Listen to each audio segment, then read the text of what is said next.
Qarpız mürəbbəsi. Heç vaxt bilməzdim ki, bu mürəbbəni çox sevəcəm. Çünki mən xoşlayıram əncir mürəbbəsi, ərik. Sonra öyrəndim bunu bişirməyə. Deməli, mənim tanışım var, yaxın tanış. Onun anası Ema xala. Onlar mənə öyrətiblər bu mürəbbəni hazırlamağa. Ruslar demiş ki, vek jivi, vek uçis. Deməli, qarpızın qalın qabıqlarını təmizləyirsən. Məndə nazik idi, heç fərq də belə eləmir. Qabığını təmizləyirik, bıçaqla doğrayırıq.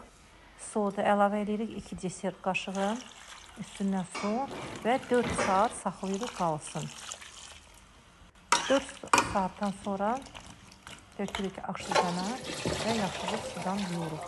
Çox yaxşı yumalıyıq ki, soda hamısı çıxsın.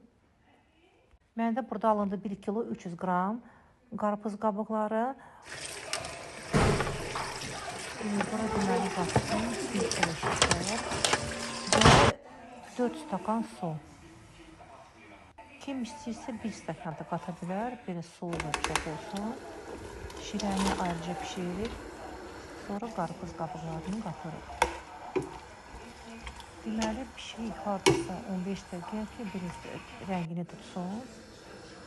Altını söndürürük və qoyuruq 8-10 saata qalsın. Nə qədər çox qalacaqsa, o qədər yaxşı olacaq. Sonra təzədən yandırırıq, pişiririk harasa 20 dəqiqə. Yenə qoyuruq qırağa 8 saata.